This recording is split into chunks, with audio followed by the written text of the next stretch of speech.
ಇದು ನ್ಯೂಸ್ 18 ಕನ್ನಡದ mega coverage. 2 ದಿನ ಭಾರತ್ ಬಂದ್ ಏನಿದೆ ಅದರ ಕಂಪ್ಲೀಟ್ ಆದ ಕವರೇಜ್ ಅನ್ನ ಅಪ್ಡೇಟ್ ಅನ್ನ ನಿಮ್ಮ ಮುಂದೆ ಇಡ್ತೀವಿ. ಕೇವಲ ರಾಜ್ಯದಲ್ಲಿ ಮಾತ್ರವಲ್ಲ, ರಾಜಧಾನಿ ಮಾತ್ರವಲ್ಲ, ನೇಷನ್ ವೈಡ್ ಯಾವ ರೀತಿಯಾಗಿ ಈ ಒಂದು ಭಾರತ್ ಬಂದ್ಗೆ ರೆಸ್ಪಾನ್ಸ್ ಸಿಗ್ತಾ ಇದೆ, ಎಲ್ಲೆಲ್ಲಿ ಏನೇನ್ ಆಗ್ತಿದೆ, ಏನ್ ಸಿಗುತ್ತೆ ಏನ್ ಸಿಗಲ್ಲ, ಎಲ್ಲ ಅಪ್ಡೇಟ್ ಅನ್ನ ನ್ಯೂಸ್ 18 ಕೊಡ್ತಾ ಹೋಗುತ್ತೆ.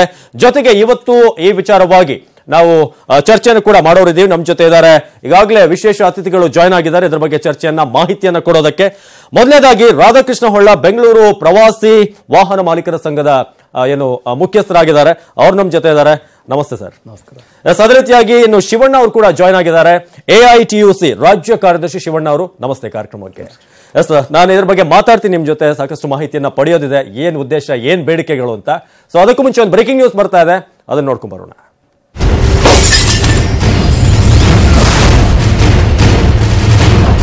ಬೆಂಗಳೂರಿನಲ್ಲಿ ಭಾರತ್ ಬಂದ್ ನೀರಸ ಸದ್ಯಕ್ಕೆ ಬರ್ತಿರುವಂತಹ ಅಪ್ಡೇಟ್ ಇದು. ಅಂಗಡಿಗಳು ಎಂದಿನಂತೆ ಓಪನ್ ಇದಾವೆ, ಜೊತೆಗೆ ಹೋಟೆಲ್ಗಳು ಕೂಡ ಓಪನ್ ಆಗಿದಾವೆ. ಇನ್ನು ಪೆಟ್ರೋಲ್ ಬಂಕ್ ಕೂಡ ಕಾರ್ಯನಿರ್ವಹಿಸ್ತಾ ಇದೆ. ಆ ಮೂಲಕ ಬೆಂಗಳೂರಲ್ಲಿ ಸದ್ಯಕ್ಕೆ ಕೆಲವೊಂದು ಕಡೆ ಪ್ರತಿಭಟನೆ ಆಗ್ತಿದೆ, ಬಿಟ್ರೆ ಬಹಳಷ್ಟು ಕಡೆ ನೀರಸವಾದಂತಹ ಪ್ರತಿಕ್ರಿಯೆ ವ್ಯಕ್ತವಾಗ್ತಿದೆ. ವ್ಯಾಪಾರ ವಹಿವಾಟಿಗೂ ಕೂಡ ಯಾವುದೇ ರೀತಿಯಾದಂತಹ ಬಂಧನ ಬಿಸಿ ತಟ್ಟಿಲ್ಲ. ವ್ಯಾಪಾರಸ್ಥರೆಲ್ಲ ವ್ಯಾಪಾರಕ್ಕೆ ಸಿದ್ಧರಾಗಿದ್ದಾರೆ, ತಮ್ಮ ಎಂದಿನ ವ್ಯವಹಾರವನ್ನ ಮುಂದುವರೆಸಿದ್ದಾರೆ. ಇನ್ನು ಸಾರ್ವಜನಿಕರು ಮಾತ್ರ ಬಹಳಷ್ಟು ಜನ ಮನೆಯಿಂದ ಹೊರಬರೋದಕ್ಕೆ ಒಂದು ಯೋಚನೆ ಮಾಡ್ತಾ ಇಲ್ಲ, ಯಾಕಂದ್ರೆ ಪ್ರತಿಭಟನೆ ಇರೋದ್ರಿಂದ ತೊಂದರೆ ಆಗ್ಬೋದು. ಫ್ಯಾಮಿಲಿಯವರು, ಶಾಲೆಗೆ ಹೋಗುವಂತ ಮಕ್ಕಳು ಎಲ್ಲರೂ ಕೂಡ ಭಾರತ್ ಬಂದ್ ಮೂಡ್ನಲ್ಲಿ ಬೆಂಗಳೂರಿಗಿದ್ದಾರೆ. ಹೋಟೆಲ್ ಅಂಗಡಿಗಳೆಲ್ಲ ಖಾಲಿ ಆಗಿದೆ. ಒಂದ್ ರೀತಿಯಾಗಿ ಅಂಗಡಿಗಳು ಓಪನ್ ಇದ್ರೂ ಕೂಡ ಜನ ಬರೋದು ಸ್ವಲ್ಪ ಕಷ್ಟ ಆಗ್ತಿದೆ. ವ್ಯಾಪಾರಸ್ಥರೇನೋ ಓಪನ್ ಮಾಡಿದ್ದಾರೆ, ಆದ್ರೆ ಗ್ರಾಹಕರ ಸಂಖ್ಯೆ ಕಡಿಮೆ ಇದೆ, ಇದು ಪ್ರಮುಖವಾದಂತಹ ವಿಚಾರ. ಭಾರತ್ ಬಂದ್ ಮೂಡ್ನಲ್ಲಿ ಬೆಂಗಳೂರಿಗರು ಸದ್ಯದಲ್ಲಿದ್ದಾರೆ. ಅಂಗಡಿಗಳು ಆಲ್ಮೋಸ್ಟ್ ಓಪನ್ ಇದಾವೆ, ಆದ್ರೆ ಗ್ರಾಹಕರ ಸಂಖ್ಯೆಯಲ್ಲಿ ಕಡಿಮೆ ಇದೆ, ಇದು ಪ್ರಮುಖವಾದಂತಹ ವಿಚಾರ. ಜೊತೆಗೆ ಸಿನಿಮಾ ಥಿಯೇಟರ್ಗಳು ಕೂಡ ಓಪನ್ ಇದ್ರೂ ಕೂಡ ಅಲ್ಲಿ ಸಿನಿಮಾ ವೀಕ್ಷಕರ ಸಂಖ್ಯೆ ಕಡಿಮೆ ಇದೆ, ಯಾಕಂದ್ರೆ ಒಂದ್ ಕಡೆ BMTC ಬಸ್ಗಳ ಸಂಚಾರ ಬಂದಾಗಿದೆ. ಹಾಗಾಗಿ ಆಟೋಗಳನ್ನ ಡಿಪೆಂಡ್ ಆಗಬೇಕು, ಅಥವಾ ಆಪ್ ಡಿಪೆಂಡೆಡ್, ಅಥವಾ ಆಪ್ ನ ಕ್ಯಾಬ್ಗಳಿದಾವೆ, ಅದನ್ನ ಡಿಪೆಂಡ್ ಆಗ್ಬೇಕಾಗತ್ತೆ. ಓವರ್ ಆಲ್ ಸಬ್ಜೆಕ್ಟ್ ನೋಡೋದಾದ್ರೆ ವ್ಯಾಪಾರಸ್ಥರು ತಮ್ಮ ವ್ಯಾಪಾರ ವಹಿವಾಟಿಗೆ ಬಂದಿದ್ದಾರೆ, ಆದ್ರೆ ಗ್ರಾಹಕರ ಸಂಖ್ಯೆಯಲ್ಲಿ ಇಳಿಮುಖ ಇದೆ. ಪೆಟ್ರೋಲ್ ಬಂಕ್ ನಲ್ಲೂ ಕೂಡ ಎಂದಿನ ರಶ್ ಕಾಣ್ತಾ ಇಲ್ಲ. ಒಂದಷ್ಟು ಜನ ತಮ್ಮ ಕೆಲಸಗಳಿಗೆ, ಆಫೀಸ್ಗೆ ಓನ್ ವೆಹಿಕಲ್ ಇರುವಂತವ್ರು ಹೋಗ್ತಿದ್ದಾರೆ. ಅದನ್ನ ಬಿಟ್ಟು ಕೆಲವೊಂದು ಟ್ರಾನ್ಸ್ಪೋರ್ಟ್ ಏನಿದೆ, ಮಾಸ್ ಟ್ರಾನ್ಸ್ಪೋರ್ಟ್, ಬಸ್ಗಳಿರ್ಬೋದು, ಬೇರೆ ಬೇರೆ ವ್ಯವಸ್ಥೆಗಳು, ಅದಕ್ಕೀಗ ಮೆಟ್ರೋದಲ್ಲೂ ಕೂಡ ನಾವು ಗಮನಿಸ್ತಾ ಇದ್ವಿ, ಬಹಳಷ್ಟು ಜನ ಮೆಟ್ರೋದಲ್ಲಿ ಎಂದಿನ ರಶ್ ಇವತ್ತು ಕಾಣ್ತಾ ಇರಲಿಲ್ಲ ಅಂತ. ಈಗ ಥಿಯೇಟರ್ನ ನೋಡ್ತಾ ಇದ್ರಿ, ಸಂತೋಷ್ ಮತ್ತು ನರ್ತಕಿ ಥಿಯೇಟರ್ ಬಳಿ ಯಾವ ರೀತಿಯಾಗಿ ಖಾಲಿ ಹೊಡಿತಾ ಇದೆ ಅಂತ. ಒಳ್ಳೊಳ್ಳೆ ಸಿನಿಮಾಗಳಿದ್ರೂ ಕೂಡ ಜನ ಇವತ್ತು ಯಾಕೋ ಮನೇಲಿ ಇರೋಣ, ಬಂದ್ ಇವತ್ತಾದ್ರೂ ಸ್ವಲ್ಪ ರೆಸ್ಟ್ ಇರಲಿ ಅಂತ ನನಗೆ ಗೊತ್ತಿಲ್ಲ, ಆದ್ರೆ ಬಹಳಷ್ಟು ಜನ ಮನೇಲೆ ಕೂತ್ಕೊಂಡು ಹೊರಬರೋದಕ್ಕೆ ಬೇಡ, ಸದ್ಯಕ್ಕೆ ಇವತ್ತು ಮನೇಲಿ ಇರೋಣ ಅಂತ ನಿರ್ಧಾರ ಮಾಡಿರೋ ಹಾಗಿದೆ.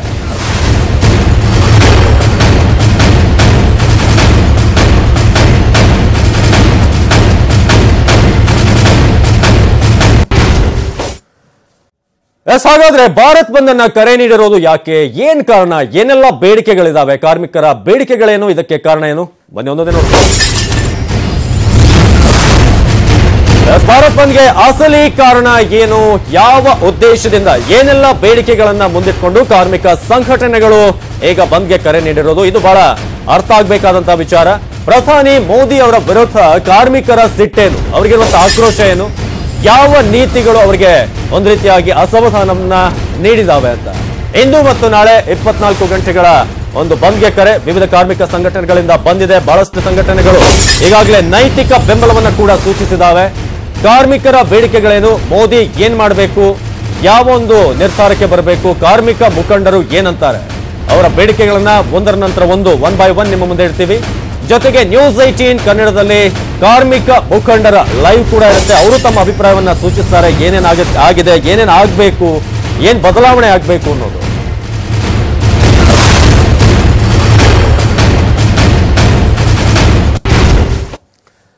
ಈಗಾಗಲೇ ಇಬ್ಬರು ಅತಿಥಿಗಳು ನಮ್ಮ ಜೊತೆ ಜಾಯ್ನ್ ಆಗಿದ್ದಾರೆ, ರಾಧಾಕೃಷ್ಣ ಹೊಳ್ಳ ಜೊತೆಗೆ ಶಿವಣ್ಣ ಅವರು. ಮೊದಲು ರಾಧಾಕೃಷ್ಣ ಹೊಳ್ಳ ಅವ್ರನ್ನ ಕೇಳೋದಾದ್ರೆ, ಒಂದು 12 ಬೇಡಿಕೆಗಳನ್ನ ಇಟ್ಟಿದ್ದೀರಿ. ಸಾಮಾನ್ಯವಾಗಿ ಇದ್ರ ಬಗ್ಗೆ ಚರ್ಚೆ ಆಗ್ತಾನೆ ಇತ್ತು ಕಳೆದ 1-2 ವರ್ಷಗಳಿಂದಲೂ ಕೂಡ. ಯಾವಾಗ ಮೋಟರ್ ಕಾಯ್ದೆ ವಿಚಾರವಾಗಿ ಮತ್ತೆ ಚರ್ಚೆ ಬಂತು. ಸೊ ಮೊದಲ ಒಂದು ಬೇಡಿಕೆಯನ್ನು ನೋಡೋದಾದ್ರೆ, ಗುತ್ತಿಗೆ ಪದ್ಧತಿ ನಿಷೇಧ, ಸಾಮಾಜಿಕ ಸುರಕ್ಷತೆಗೆ ಒತ್ತಾಯ ಅಂತ ಹೇಳಿದಿರಿ. ಸೊ ಒಂದೊಂದೇ ನೋಡ್ಕೊಂಡ್ ಬರೋದಾದ್ರೆ, ಫಸ್ಟ್ ಬೇಡಿಕೆ ಏನದು, ಏನೇನಿದೆ ನಿಮ್ಮ ಒಂದು ಬೇಡಿಕೆ? ಇವತ್ತು ಏನ್ ನಡೀತಾ ಇದೆ, ಇವತ್ತು ನಾಳೆ ನಡೆಯುವಂತ ಸ್ಟ್ರೈಕ್ ಏನಿದೆಯೋ ಇದರ ಬೇಡಿಕೆ ಬಂದ್ಬಿಟ್ಟು AITUC ಅವರ ಮೇನ್ ಅವರ ಅಜೆಂಡಾ ಬೇಡಿಕೆ. ನಾವು ಬಂದ್ಬಿಟ್ಟು ಏನು ಅವರು ಪಬ್ಲಿಕ್ ಟ್ರಾನ್ಸ್ಪೋರ್ಟ್ ಅಲ್ಲಿ ಮೋಟಾರ್ ವೆಹಿಕಲ್ ಬಿಲ್ ಅಲ್ಲಿ ಪಬ್ಲಿಕ್ ಟ್ರಾನ್ಸ್ಪೋರ್ಟ್ ಅಲ್ಲಿ ಖಾಸಗೀಕರಣಕ್ಕೆ ಕೂಡ ಉತ್ತೇಜನವಾಗುವಂತದ್ದು ಇರುವುದರಿಂದ ಆಗ್ಬಿಟ್ಟು ನಾವು ಕೇಂದ್ರ ಸರ್ಕಾರದ ಮೋಟಾರ್ ವೆಹಿಕಲ್ ಆಕ್ಟ್ ಗೆ ನಾವು ಭಾಗಶಃ ನಾವು ಅದಕ್ಕೆ ಸಂಪೂರ್ಣ ಬೆಂಬಲವನ್ನು ಕೊಡ್ತಾ ಇದ್ದೀವಿ. ನಾವು ಪ್ರಥಮವಾಗಿ ಹೇಳ್ಬೇಕಂದ್ರೆ AITC ಅಂತ ಕೇಂದ್ರ ಮಟ್ಟದ ಒಂದು ಸಂಘಟನೆ ಅಂತ ಕರೆದಿರುವಂತ ಬಂದಲ್ಲಿ ಕಾರ್ಮಿಕ ನೀತಿಗೆ ಕೆಲವೊಂದು ಬದಲಾವಣೆಗಳಿಗೆ ವಿರೋಧವಾಗಿ ಅವರು ಆಗ್ತಾ ಇದೆ ಅಂತ ಹೇಳುವಂತ ಒಂದು ಇದರಿಂದ ಅವ್ರು ತಗೊಂಡಿದ್ದಾರೆ. ಸಂಪೂರ್ಣವಾಗಿ ದೇಶದಾದ್ಯಂತ ತುಂಬಾ ಸಕ್ಸಸ್ಫುಲ್ ಆಗಿ ಸ್ಟ್ರೈಕ್ ನಡೀತಾ ಇದೆ. ಇದಕ್ಕೆ ನಾನು ಅವರಿಗೆ ಅವರ ಲೀಡರ್ಗಳಿಗೆ ನಾವು ಧನ್ಯವಾದ ಹೇಳ್ತೀನಿ. ಯಾಕಂದ್ರೆ ಒಂದು 100 ವರ್ಷಗಳಿಂದ ಇರುವಂತಹ AITC ಸಂಘಟನೆ, ಆಮೇಲೆ ಅವರ ಹೋರಾಟಗಾರರು ತಗೊಂಡಂತ ನಿರ್ಧಾರಗಳಿಗೆ ಬೆಂಬಲವಾಗಿ ಕಾರ್ಮಿಕರು ಕೂಡ ನಿಂತು ಸಪೋರ್ಟ್ ಕೊಡ್ತಾ ಇದ್ದಾರೆ. ದೇಶದಾದ್ಯಂತ ರಾಜ್ಯದ ಎಲ್ಲಾ ಜಿಲ್ಲೆಗಳಿಗೂ ಸಕ್ಸಸ್ಫುಲ್ ಸ್ಟ್ರೈಕ್ ನಡೀತಾ ಇದೆ. ಅದಕ್ಕೆ ನಾನು ಸಂಪೂರ್ಣವಾಗಿ ಹೇಳ್ತೀನಿ. ಆದ್ರೆ ಅದು ಕಾರ್ಮಿಕರಿಗೆ ಒಂದು ಪರವಾಗಿ ನಿಂತ್ಕೊಂಡಿದೆ. ಖಾಸಗಿ ಉದ್ಯಮಿಗಳಲ್ಲಿ ತೊಡಗಿಕೊಂಡವರಿಗೆ, ಉದ್ಯಮಕ್ಕೆ ತೊಡಗಿಸಿಕೊಳ್ಳಿಕ್ಕಿರೋರಿಗೆ, ಅಂತಾರಾಷ್ಟ್ರೀಯ ಮಟ್ಟದಿಂದ ನಮ್ಮ ರಾಜ್ಯಕ್ಕೆ, ನಮ್ಮ ದೇಶಕ್ಕೆ ಬರಬೇಕಾದಂತ ಇನ್ನೂ ಸಾವಿರಾರು ಕಂಪನಿಗಳು ನಮ್ಮ ದೇಶಕ್ಕೆ ಬರಬೇಕು, ಇನ್ವೆಸ್ಟ್ಮೆಂಟ್ ಮಾಡಬೇಕು. ಅಂತ ಸಂದರ್ಭದಲ್ಲಿ ವರ್ಷಕ್ಕೆ 4 ದಿನ ಈ ತರ ಚಳವಳಿಗಳ ಮೂಲಕ, ಹೋರಾಟಗಳ ಮೂಲಕ, ಈ ತರ ಸ್ಟ್ರೈಕ್ಗಳಾಗುವ ಮುಖಾಂತರ ನಮ್ಮ ದೇಶವು ಕೂಡ ಎಲ್ಲಿಯೋ ದಾರಿಯನ್ನು ಬದಲಾವಣೆ ಆಗುತ್ತಾ ಅಂತ ನನಗೆ ಒಂದು ಹೆದರಿಕೆ ಆಗ್ತಾ ಇದೆ. ಅಲ್ಲ, ಮೋಟಾರ್ ಕಾಯ್ದೆ ಬಗ್ಗೆ ನಾನು ಬರ್ತೀನಿ. ಪ್ರಮುಖವಾಗಿ ನಿಮ್ಗೆ ಇರೋದು ಒಂದು ದಂಡದ ವಿಚಾರದಲ್ಲಿ ಒಂದಷ್ಟು ಖಾಸಗೀಕರಣ ಆಗ್ತಿದೆ ಅನ್ನೋದು ದೂರ ಇರೋದು. ಫಸ್ಟ್ ದಂಡದ ವಿಚಾರದಲ್ಲಿ ನಾವು ಇದ್ ಮಾಡೋಣ. ಒಂದ್ ರೀತಿಯಾಗಿ ದಂಡ ಜಾಸ್ತಿ ಆದ್ರೆ ಒಂದ್ ಭಯ ಇರುತ್ತಾ ಅಂತ ಜನಕ್ಕೆ? ದಂಡ ಜಾಸ್ತಿ ಬೀಳುತ್ತೆ, ನಾನು ಓಡಿಸಬಾರ್ದು, ಆಕ್ಸಿಡೆಂಟ್ ಮಾಡಬಾರ್ದು. ಮೋಟಾರ್ ವೆಹಿಕಲ್ ಆಕ್ಟ್ ಅಲ್ಲಿ ಕೂಡ ಅಮೂಲಾಗ್ರವಾದಂತಹ ಬದಲಾವಣೆಗಳನ್ನು ಮಾಡ್ತಾ 2015 ಮೇಲೆ ಟೆಕ್ನಿಕಲ್ ಟೀಮ್ಗಳನ್ನು ರೆಡಿ ಮಾಡಿಬಿಟ್ಟು ತುಂಬಾ ಬದಲಾವಣೆಗಳಾಗಿದೆ. 4-5ನೇ ಸರ್ತಿಗೆ ಡ್ರಾಫ್ಟ್ ಬಂದಿದೆ. ಪಾರ್ಲಿಮೆಂಟ್ ಅಲ್ಲಿ ಕಳೆದ ರಾಜ್ಯಸಭೆಯಲ್ಲಿ ಅಂದ್ರೆ ಲೋಕಸಭೆಯಲ್ಲಿ ಪಾಸ್ ಆಗಿ ರಾಜ್ಯಸಭೆಗೆ ಹೋಗಿದೆ. ರಾಜ್ಯಸಭೆಯಲ್ಲಿ ಕೂಡ ದೊಡ್ಡ ಮಟ್ಟದ ಚರ್ಚೆಗಳು ನಡೀತಾ ಇದೆ. ಅದರಲ್ಲಿ ಕೆಲವೊಂದು ಪಾಯಿಂಟ್ಗಳನ್ನು ಎಲ್ಲಾ ಸಂಘಟನೆಗಳದ್ದು ಇದೆ. ಅದರಲ್ಲಿ AITC ಅವರು ಕೂಡ ಅವರ ಏನು ಅವರದ್ದು ಇದಿದೆ ಅದರದ್ದು ಅವ್ರು ಕೊಟ್ಟಿದ್ದಾರೆ. ಅದೇ ತರ ಎಲ್ಲ ರಾಜ್ಯವ್ಯಾಪಿ ಇರುವಂತಹ ಸಂಘಟನೆಗಳಿದೆ, ಪ್ರತಿ ರಾಜ್ಯಗಳಲ್ಲಿ ಇದೆ. 56 ಸ್ಟೇಟ್ STUಗಳು, ಸ್ಟೇಟ್ ಟ್ರಾನ್ಸ್ಪೋರ್ಟ್ ಅಥಾರಿಟಿಗಳಿದೆ, ಅವರು ಕೂಡ ಕೊಟ್ಟಿದ್ದಾರೆ. ನ್ಯಾಷನಲ್ ಲೆವೆಲ್ ಅದರ್ ಸಂಘಟನೆಗಳು, ನಮ್ದು ಖಾಸಗಿ ಸಂಘಟನೆಗಳಿದೆ, ನಾವು ಕೂಡ ನಮ್ಮ ಅಭಿಪ್ರಾಯಗಳನ್ನು ಕೊಟ್ಟಿದ್ದೀವಿ. ಟ್ರಾಫಿಕ್ ಪೊಲೀಸ್ನವರು ಕೊಟ್ಟಿದ್ದಾರೆ, 3 ರಾಜ್ಯಗಳಿಂದ ಟ್ರಾಫಿಕ್ ಪೊಲೀಸ್ನವರು ನುರಿತರು ಕೊಟ್ಟಿದ್ದಾರೆ. ಈ ತರ ಎಲ್ಲವನ್ನು ಸೇರಿ ಅದು ಮಾಡಿದಂತ ಒಂದು ಇದು. ಅದರಲ್ಲಿ ಚರ್ಚೆ ಇನ್ನು ರಾಜ್ಯಸಭೆಗಳಲ್ಲಿ ಆಗ್ತಾನೆ ಇದೆ. ಇನ್ನೇನು ಅದು ಬಿಲ್ ಪಾಸ್ ಆಗ್ಲಿಲ್ಲ ನೋಡಿ. ಅದು ಬಿಲ್ ಪಾಸ್ ಆದಲ್ಲಿ ಅದು ಯಾಕೆ ಬೇಕಾಗಿ ಮಾಡಿದ್ದಾರೆ ನೋಡಿ. ಸೇಫ್ಟಿ ಮೆಜರ್ಸ್ ಅಲ್ಲಿ ಏಕವಾಗಿ ನಾವು ಹೇಳಕ್ಕಾಗಲ್ಲ ನಮಗೆ. ಸರ್ ನಾ ಮಾತಾಡ್ತೀನಿ, ಸರ್ ಒಂದು ರಿಯಾಕ್ಷನ್ ತಗೊಂಡ್ಬಿಡ್ತೀನಿ. ಶಿವಣ್ಣ ಅವರು, ಈಗ ಸಾಕಷ್ಟು ಬೇಡಿಕೆಗಳಿದೆ, 12 ಬೇಡಿಕೆಗಳು ಆಲ್ಮೋಸ್ಟ್ ಖಾಸಗಿಯಾಗಿ ಹೆಲ್ಪ್ ಆಗುತ್ತೆ, ಬಡ ಜನರಿಗೆ ತೊಂದರೆ ಆಗುತ್ತೆ ಅನ್ನೋದು ಒಂದು ವಾದ ನಿಮ್ದು. ಸೊ ಪ್ರಮುಖವಾಗಿ ಅದನ್ನ ಸಮರೈಸ್ ಮಾಡಿ ಹೇಳೋದಾದ್ರೆ 12 ಬೇಡಿಕೆಗಳಲ್ಲಿ ಪ್ರಮುಖವಾಗಿ ಫಸ್ಟ್ 1-2 ಅಂತ ಯಾವ್ದು ಇಡ್ತೀರಿ ನೀವು ಇದರಲ್ಲಿ? ಮೊದಲನೇದಾಗಿ ನಾನು ಹೊಳ್ಳಾರ್ ಅವರಿಗೆ ಅಭಿನಂದನೆ ಸಲ್ಲಿಸ್ತೇನೆ. ನಾವು AITC ನೇತೃತ್ವದಲ್ಲಿ ಇಡೀ ದೇಶಾದ್ಯಂತ ಕಾರ್ಮಿಕರ ಸಂಬಂಧಪಟ್ಟದ ಹಲವಾರು ಬೇಡಿಕೆಗಳ ಸಂಬಂಧ ಏನು ಬಂದ್ ನಡೀತಾ ಇದೆ. ಬಂದಂತ ನಾವು ಕರೆ ಕೊಟ್ಟಿಲ್ಲ, ಸಾರ್ವತ್ರಿಕ ಮುಷ್ಕರ ಅಂತ ಕರೆ ಕೊಟ್ಟರು. ಆ ಬಂದು ಸ್ವರೂಪ ಪಡೆಯುತ್ತೆ, ಸ್ವಾಭಾವಿಕ ಯಾವಾಗಲೂ ಆಗೇ ಇದು. ಸೊ ಅವರು ಅದನ್ನು ಅರ್ಥ ಮಾಡ್ಕೊಂಡು ನನಗೆ ಬಹಳ ಖುಷಿ ಆಗುತ್ತೆ, ಅವ್ರಿಗೆ ಧನ್ಯವಾದ ಹೇಳ್ತೇನೆ. ಒಂದು, ನಾನು ನಮ್ಮ ಇದು ಇವತ್ತು ಮಾತ್ರ ಅಲ್ಲ, ಯಾವುದೇ ಸರ್ಕಾರ ಇದ್ದಾಗಲೂ, UPA ಇದ್ದಾಗಲೂ, ಬೇರೆ ಯಾವುದೇ ಇದ್ರೂ ಕೂಡ ಎಲ್ಲಿ ಕಾರ್ಮಿಕರಿಗೆ ವಿರೋಧವಾದಂಥ ನೀತಿಗಳನ್ನು ಅನುಸರಿಸುವ ಸರ್ಕಾರಗಳು, ಆ ಸರ್ಕಾರದಿಂದ ನಾವು ಹೋರಾಟ ಮಾಡಿಕೊಂಡು ಸತತವಾಗಿ ಬಂದಿದ್ದೀವಿ.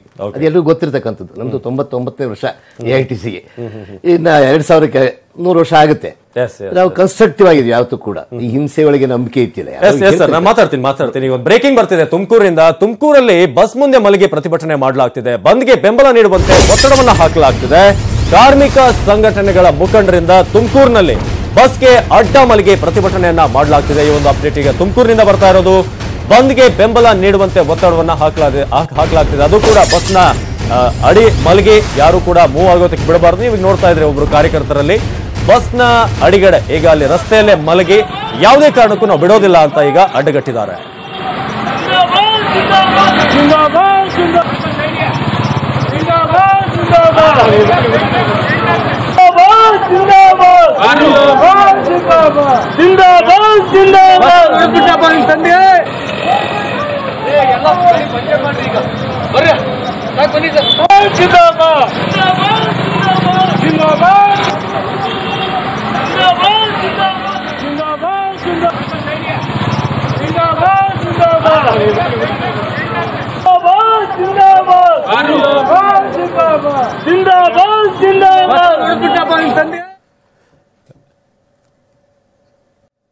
ತುಮಕೂರಲ್ಲಿ ಈ ರೀತಿಯಾಗಿದ್ರೆ ಇನ್ನು ಮಾಲ್ಗಳಲ್ಲಿ ಬಂದ್ನ ಬಿಸಿ ತಟ್ಟಿಲ್ಲ. ಓಪನ್ ಆಗಿದೆ ಮಂತ್ರಿ ಮಾಲ್, ಬೇರೆ ಬೇರೆ ಮಾಲ್ಗಳು ಓಪನ್ ಆಗಿದ್ದಾವೆ. ಆದ್ರೆ ಹೆಚ್ಚಿನ ಪೊಲೀಸ್ ನಿಯೋಜನೆ ಇದೆ. ಮಾಲ್ಗೆ ಬರುವವರ ಸಂಖ್ಯೆ ಮಾತ್ರ ಸ್ವಲ್ಪ ಕಡಿಮೆ ಇದೆ. ಮಾಲ್ಗಳಿಗೆ ಬಂದ್ನ ಬಿಸಿ ತಟ್ಟಿಲ್ಲ. ಆಲ್ಮೋಸ್ಟ್ ಪ್ರಮುಖವಾದಂತಹ ಬೆಂಗಳೂರಿನ ಮಾಲ್ಗಳು ಓಪನ್ ಆಗಿದ್ದಾವೆ. ಆದ್ರೆ ಅಲ್ಲಿ ಜನರಿಗಿಂತ ಏನು ಸಾಮಾನ್ಯವಾಗಿ ಅಲ್ಲೇನ್ ಬರ್ತಾರೆ ಅವ್ರಿಗಿಂತ ಪೊಲೀಸರ ಸಂಖ್ಯೆ ಜಾಸ್ತಿ ಇದೆ ಅಂತ. ಓಪನ್ ಆಗಿದೆ ಮಂತ್ರಿ ಮಾಲ್. ಈಗ ಮಂತ್ರಿ ಮಾಲ್ ಆವರಣವನ್ನ ನೋಡ್ತಾ ಇದ್ರಿ. ಆದ್ರೆ ಬಹಳಷ್ಟು ಸಂಖ್ಯೆಯಲ್ಲಿ ಅಲ್ಲಿನ ಸಿಬ್ಬಂದಿಯನ್ನ ಹೊರತುಪಡಿಸಿದ್ರೆ ಪೊಲೀಸರ ಸಂಖ್ಯೆ ಇದೆ. ಇವತ್ತು ಸಿನಿಮಾ ಹಾಲ್ಗಳು ಓಪನ್ ಇದೆ, ಅಲ್ಲಿರುವಂತಹ ಶೋರೂಮ್ಗಳು ಓಪನ್ ಇರುತ್ತೆ. ಆದ್ರೆ ಮಾಲ್ ಓಪನ್ ಇದ್ರೂ ಕೂಡ ಗ್ರಾಹಕರ ಸಂಖ್ಯೆ ಬಹಳ ಕಡಿಮೆ ಇದೆ. ನೀವು ಒಂದಷ್ಟು ಬೆರಳಿಕೆ ಎಣಿಸಬಹುದು, ಅಲ್ಲಿ ಕೌಂಟ್ ಮಾಡಬಹುದು ಒಂದೆರಡು ಅಂತ. ಆ ರೀತಿಯಾಗಿ ಜನ ಬರ್ತಿದ್ದಾರೆ. ಮುಂಜಾಗ್ರತಾ ಕ್ರಮವಾಗಿ ಪೊಲೀಸರು ಈಗಾಗಲೇ ಬ್ಯಾರಿಕೇಡ್ಗಳನ್ನ ಹಾಕಿದ್ದಾರೆ. ಮಾಲ್ಗೆ ನೆಟ್ ಅನ್ನ ಕೂಡ ಅಳವಡಿಸಲಾಗಿದೆ. ಯಾಕಂದ್ರೆ ಯಾರಾದ್ರೂ ಕಲ್ಲು ತೂರಬಹುದು ಅಥವಾ ಏನಾದ್ರೂ ಅಲ್ಲಿ ಹಿಂಸಾಚಾರ ಆಗ್ಬಹುದು ಅನ್ನೋ ಒಂದು ಮುನ್ನೆಚ್ಚರಿಕೆ ಕ್ರಮವಾಗಿ ಆ ಮೂಲಕ ಮಂತ್ರಿ ಮಾಲ್ ಸೇರಿದಂತೆ ಅನೇಕ ಮಾಲ್ಗಳು ಓಪನ್ ಇದಾವೆ. ಬ್ಯಾರಿಕೇಡ್ಗಳನ್ನ ಈಗಾಗಲೇ ಕವರ್ ಮಾಡಲಾಗಿದೆ. ಆದರೆ ಅಲ್ಲಿ ಬರುವಂತ ಗ್ರಾಹಕರ ಸಂಖ್ಯೆ ಮಾತ್ರ ಬಹಳಷ್ಟು ಕಡಿಮೆ ಇದೆ. ಅಲ್ಲಿನ ಸೆಕ್ಯೂರಿಟಿ ಸಿಬ್ಬಂದಿ ಅಥವಾ ಶೋರೂಮ್ಗಳ ಸಿಬ್ಬಂದಿಯನ್ನು ಹೊರತುಪಡಿಸಿದ್ರೆ ಬಹಳಷ್ಟು ಜನ ಈಗ ಪೊಲೀಸರೇ ಇದ್ದಾರೆ. ಈ ಬಗ್ಗೆ ಹೆಚ್ಚಿನ ಮಾಹಿತಿಯನ್ನು ನೀಡೋದಕ್ಕೆ ನೇರ ಸಂಪರ್ಕದಲ್ಲಿದ್ದಾರೆ ನಮ್ಮ ಪ್ರತಿನಿಧಿ ಶಾಲಿನಿ. ಸದ್ಯಕ್ಕೆ ಆಲ್ಮೋಸ್ಟ್ ಎಲ್ಲ ಮಾಲ್ಗಳು ಕೂಡ ಓಪನ್ ಆಗಿದಾವೆ. ಆದ್ರೆ ಅಲ್ಲಿ ಬರುವಂತ ಒಂದು ಜನರ ಸಂಖ್ಯೆ ಏನಿದೆ ಅದು ಬಹಳ ಕಡಿಮೆ ಆಗ್ತಿದೆ ಅಂತ. ಬಹಳಷ್ಟು ಜನ ಮನೆಯಲ್ಲೇ ಉಳ್ಕೊಂಡಿದ್ದಾರೆ ಅಂತ ಇವತ್ತು.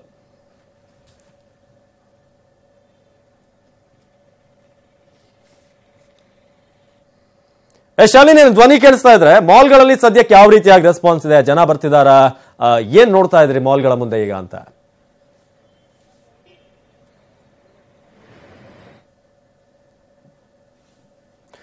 ಶಾಲಿನಿ, ಮತ್ತೆ ಸಂಪರ್ಕ ಮಾಡ್ತೀವಿ ನಾವು ಮಂತ್ರಿ ಮಾಲ್ನಿಂದ. ಈಗ ಸದ್ಯಕ್ಕೆ ನೀವು ನೋಡ್ತಾ ಇದ್ರಿ ನೆಟ್ಗಳನ್ನ ಹಾಕಲಾಗಿದೆ ಮಂತ್ರಿ ಮಾಲ್ನ ಆವರಣದಲ್ಲಿ. ಈಗ ಪೊಲೀಸರ ಸಂಖ್ಯೆ ಅಂತೂ ಜಾಸ್ತಿ ಇದೆ. ಆದ್ರೆ ಜನ ಇವತ್ತು ಮೋಸ್ಟ್ಲಿ ಕೆಲವರು ಕೆಲಸಕ್ಕೆ ಹೋಗಿರ್ತಾರೆ, ಓನ್ ವೆಹಿಕಲ್ ಇರುವಂತವ್ರು. ಅದನ್ನ ಬಿಟ್ಟು ಉಳಿದವರು ಮನೇಲಿ ಇರೋಣ, ಇವತ್ತೊಂದಿನ ನೋಡೋಣ ಏನಾಗುತ್ತೆ. ಇವತ್ತಿನ ಪರಿಸ್ಥಿತಿ ನೋಡಿ ನಾಳೆ ಏನಾದ್ರೂ ಹೊರಡ್ಬೋದೇನೋ ಗೊತ್ತಿಲ್ಲ. ಆದ್ರೆ ಸದ್ಯಕ್ಕೆ ಮಾಲ್ಗಳು ಓಪನ್ ಇದಾವೆ, ಹೋಟೆಲ್ಗಳು ಓಪನ್ ಇದಾವೆ, ವ್ಯಾಪಾರ ವಹಿವಾಟು ಸಾಗ್ತಿದೆ, ಆಟೋಗಳು ಕೂಡ ಓಡಾಡ್ತಿದ್ದಾವೆ. ಆದ್ರೆ ಜನ ಬರ್ತಿರುವಂತವರ ಸಂಖ್ಯೆ ಮಾತ್ರ ಕಡಿಮೆ ಆಗ್ತಿದೆ. ಪೊಲೀಸರ ಸೆಕ್ಯೂರಿಟಿ ಕೂಡ ಬಹಳ ಹೆವಿ ಆಗಿದೆ. ಇದು ಕೇವಲ ಬೆಂಗಳೂರಿನಲ್ಲಿ ಮಾತ್ರ ಅಲ್ಲ, ಬಹಳಷ್ಟು ಕಡೆ ನೋಡ್ತಾ ಇದೀವಿ ನಾವು. ಅಂಗಡಿ ಮುಂಗಟ್ಟು ಓಪನ್ ಇದೆ, ಆದ್ರೆ ಜನರ ಸಂಖ್ಯೆ ಕಡಿಮೆ ಇದೆ. ಎಸ್ ಶಿವಣ್ಣ, ಮಾತಾಡ್ತಿದ್ರಿ ಆರಂಭದಲ್ಲಿ ಯಾವ ರೀತಿ ಅಂತ ನೀವು ವಿರೋಧಿಸ್ತಾ ಬರ್ತಾ ಇದ್ರಿ. ಇವತ್ತಿನ ಪ್ರತಿಭಟನೆಯ ಸ್ವರೂಪ ಮತ್ತು ನಿಮ್ಮ ಒತ್ತಾಯಗಳು? ಪ್ರಮುಖವಾಗಿ ನಾವು ಈ ನಮ್ಮ ಕಾರ್ಮಿಕರ ಸಂಬಂಧದ ಮಾತ್ರ ತಗೊಂಡಿಲ್ಲ ನಾವು ಬೇಡಿಕೆಗಳನ್ನ. ಇಡೀ ಸಾರ್ವಜನಿಕರಿಗೆ ಸಂಬಂಧಪಟ್ಟಂತ ಬೇಡಿಕೆ ಇರುತ್ತೆ. ರೈತರ ಸಂಬಂಧಪಟ್ಟಂತಿದೆ, ನಿರುದ್ಯೋಗ ಸಮಸ್ಯೆ ಯುವಕರದ್ದಿದೆ, ಕಾರ್ಮಿಕರದ್ದಿದೆ. ಹಾಲಿ ಇರ್ತಕ್ಕಂಥ ಕಾನೂನುಗಳನ್ನ ಯಾವ ರೀತಿ ಸರ್ಕಾರ ವಿಮರ್ಶೆ ಅದು ಸುಧಾರಣೆ ಹೆಸರಲ್ಲಿ ಮಾಡ್ತಾ ಇದೆ ಅನ್ನೋ ಬಗ್ಗೆ ಒಟ್ಟು 12 ಬೇಡಿಕೆಗಳನ್ನಿಟ್ಟು ನಾವಿವತ್ತು ಸರ್ಕಾರಕ್ಕೂ ಕೂಡ ನೋಟಿಸನ್ನು ಕೊಟ್ಟು ಸೆಪ್ಟೆಂಬರ್ಲೇ ಕೊಟ್ಟಿದ್ದೀವಿ. ನೋಟಿಸ್ ಕೊಡೋದನ್ನ ಯಾವ ಸಾಮಾನ್ಯವಾಗಿ ಮಾಡೋದಿಲ್ಲ ನಾವು. ಇಲ್ಲಿ ಕಂಪನಿಗಳು ಮ್ಯಾನೇಜ್ಮೆಂಟ್ಗೆ ಕೊಟ್ಟಂಗೆ ಸರ್ಕಾರಕ್ಕೆ ಕೊಟ್ಟಿದ್ವಿ, ಕೇಂದ್ರ ಸರ್ಕಾರ. ನಾವು ಮಾತ್ರ ಅಲ್ಲ, AITC ನೇತೃತ್ವದಲ್ಲಿ ಒಟ್ಟು 11 ಕೇಂದ್ರ ಕಾರ್ಮಿಕ ಸಂಘಟನೆ ಇನ್ಕ್ಲೂಡಿಂಗ್ BMS ಅದು ಮೊದಲು ನಮಗೆ ಸಪೋರ್ಟ್. ಇವತ್ತು ಕೂಡ ಬೇಡಿಕೆಗಳ ಬಗ್ಗೆ ಅವ್ರ ಭಿನ್ನಾಭಿಪ್ರಾಯ ಇಲ್ಲ. BMS ಅದು ಸಂತೋಷ ಪಡ್ತೀನಿ.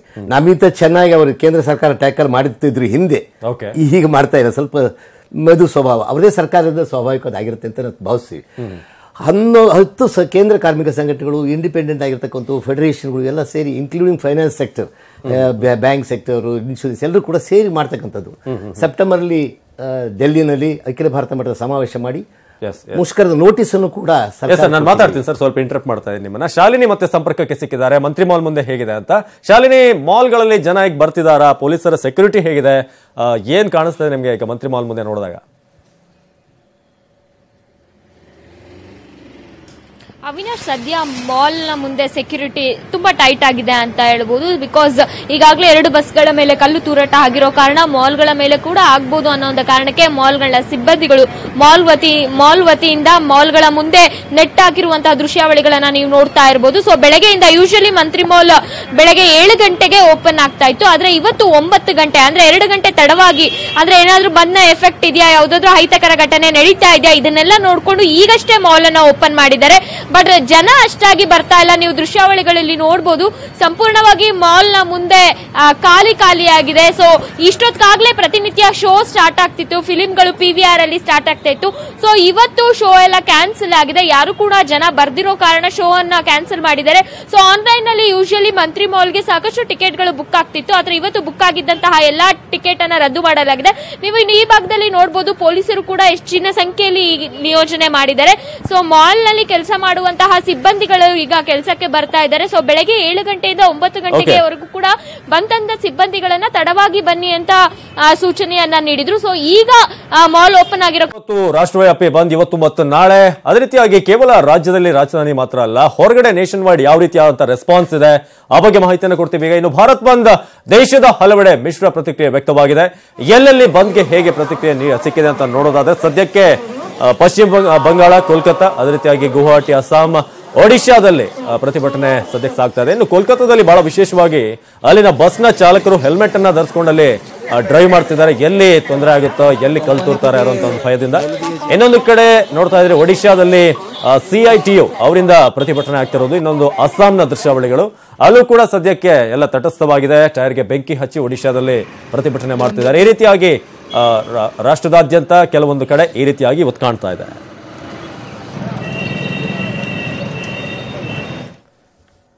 ಈ ಬಗ್ಗೆ ಹೆಚ್ಚಿನ ಮಾಹಿತಿಯನ್ನು ಕೊಡೋದಕ್ಕೆ ನೇರ ಸಂಪರ್ಕದಲ್ಲಿದ್ದಾರೆ ನಮ್ಮ ದೆಹಲಿಯ ಪ್ರತಿನಿಧಿ ಧರಣೇಶ್. ಸದ್ಯಕ್ಕೆ ರಾಷ್ಟ್ರವ್ಯಾಪಿ ಬೇರೆ ಕಡೆ ಕರ್ನಾಟಕದಲ್ಲಿ ನಾವು ಫೋಕಸ್ ಮಾಡ್ತಾ ಇದ್ದೀವಿ, ಜೊತೆಗೆ ಲೈವ್ ರಿಪೋರ್ಟ್ ಕೊಡ್ತಾ ಇದ್ದೀವಿ. ಓವರ್ ಆಲ್ ಹೊರಗಡೆ ಔಟರ್ ಕರ್ನಾಟಕ ಹೇಗಿದೆ ಅಂತ?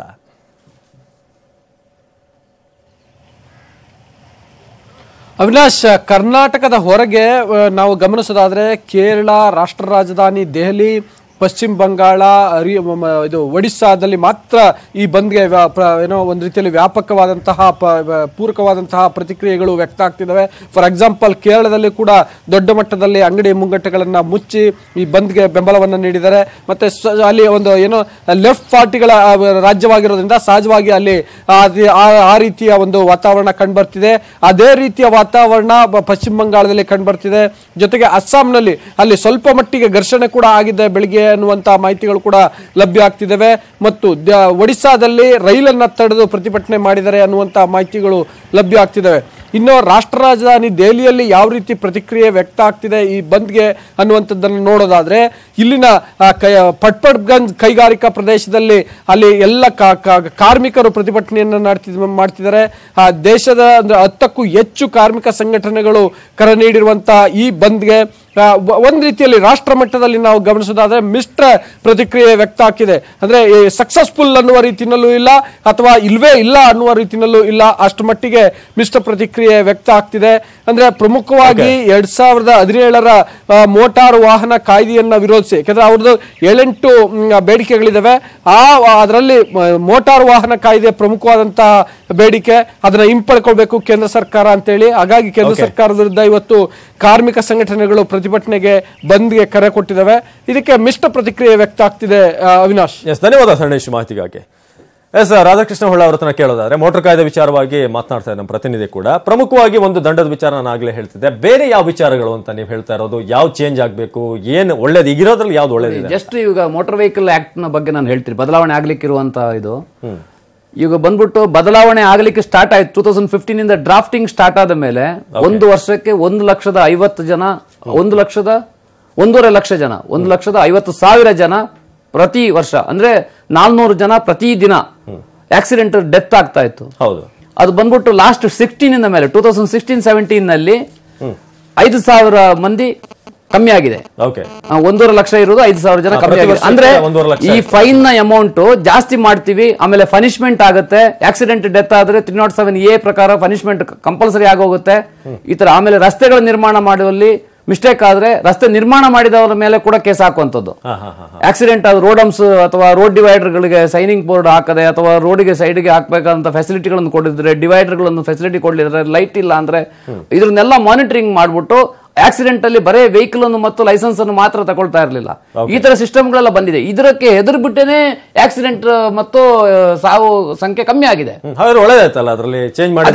ಯಾಕಂದ್ರೆ ಇದು ಮಾತ್ರ ಅಲ್ಲ, ಈ ತರ ಬೇಕಾದಷ್ಟು 58 ಪಾಯಿಂಟ್ಗಳು ಒಳ್ಳೇದಿದೆ.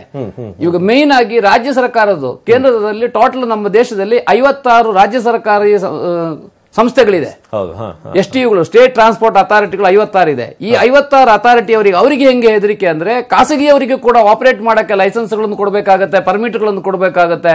ಆ ಸಂದರ್ಭದಲ್ಲಿ ನಮಗೆ ಎಲ್ಲಿ ಕಾಂಪಿಟೇಷನ್ ಬಂದ್ಬಿಡುತ್ತೆ ಅಂತ STUಗಳು ಯಾವುದು ಕ್ಲೋಸ್ ಆಗಲ್ಲ. ಮಾತಾಡ್ತೀನಿ ಈಗ ಒಂದು ಬೇರೆ ಬೇರೆ ಉದ್ಯಮದವರು ಯಾವ ರೀತಿಯಾಗಿ ಸಪೋರ್ಟ್ ಕೊಡ್ತಾ ಇದಾರೆ, ಎಲ್ಲೆಲ್ಲಿ ಏನಾಗ್ತಿದೆ ಅದನ್ನ ಬಗ್ಗೆ ಹೇಳ್ತಾ ಇದೀವಿ. ಈಗ ಗಾರ್ಮೆಂಟ್ ಫ್ಯಾಕ್ಟರಿ ಕಡೆಯಿಂದ ಏನಾಗಿದೆ, ಅವ್ರು ಯಾವ ರೀತಿಯಾಗಿ ಸಪೋರ್ಟ್ ಕೊಡ್ತಾ ಇದ್ದಾರೆ? ಬೆಂಗಳೂರಿನ ಪೀಣ್ಯದಲ್ಲಿ ಕಾರ್ಮಿಕರ ಬೆಂಬಲ ಸಿಗ್ತಿದೆ, ಆದ್ರೆ ಕೆಲ ಕಡೆ ಮಾತ್ರ ಕೆಲವೊಂದು ಗಾರ್ಮೆಂಟ್ ಫ್ಯಾಕ್ಟರಿಗಳು ಓಪನ್ ಇದಾವೆ ಅನ್ನೋ ಮಾಹಿತಿ ಈಗ ಬೆಂಗಳೂರಿನ ಪೀಣ್ಯದಿಂದ ನಿಮಗೆ ಕೊಟ್ಟಿರುವಂತಹ ಮಾಹಿತಿ.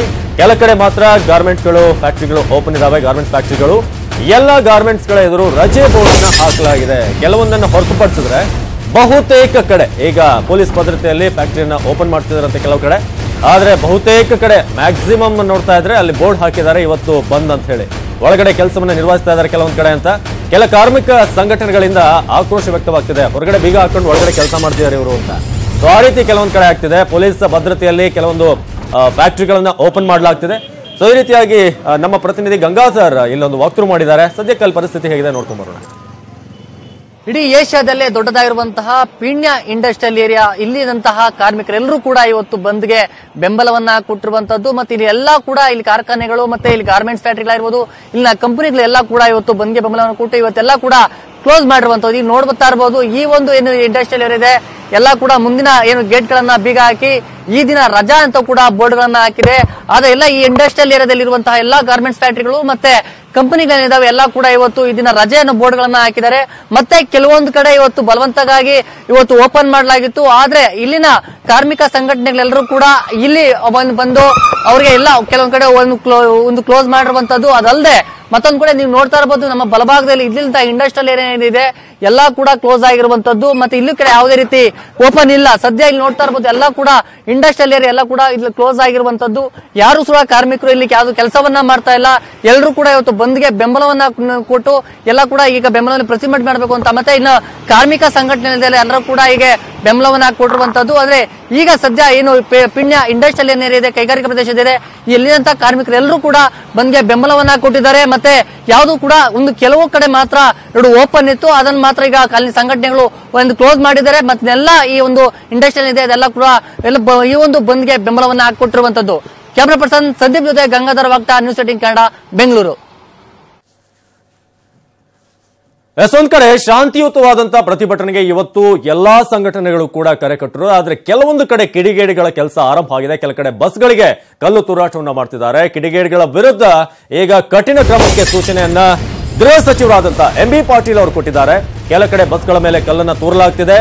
ಈ ರೀತಿಯಾದಂತಹ ಕೆಲಸ ಮಾಡೋರಿಗೆ ಕಠಿಣವಾದಂತಹ ಕ್ರಮವನ್ನ ಕೈಗೊಳ್ಳಲಾಗುತ್ತೆ ಅಂತ ಖಡಕ್ ಆಗಿ ಈಗ ಪೊಲೀಸ್ ಅಧಿಕಾರಿಗಳಿಗೆ MB ಪಾಟೀಲ್ ಅವರು ಸೂಚನೆ ಕೊಟ್ಟಿದ್ದಾರೆ. ನೂತನ ಗೃಹ ಸಚಿವರು ಅವರು ಹೇಳಿರುವಂತಹ ವಿಚಾರ, ಯಾರ್ಯಾರು ಈ ರೀತಿಯಾಗಿ ಶಾಂತಿಗೆ ಭಂಗವನ್ನ ತೋರ್ತಾರೋ ಅವರ ವಿರುದ್ಧ ಕಠಿಣವಾದಂತ ನಿರ್ದಾಕ್ಷಿಣ್ಯವಾದಂತ ಕ್ರಮವನ್ನ ಕೈಗೊಳ್ಳಿ ಅಂತ MB ಪಾಟೀಲ್ ಈಗ ಸೂಚನೆ ಕೊಟ್ಟಿದ್ದಾರೆ ಪೊಲೀಸ್ ಅಧಿಕಾರಿಗಳಿಗೆ ಅಂತ.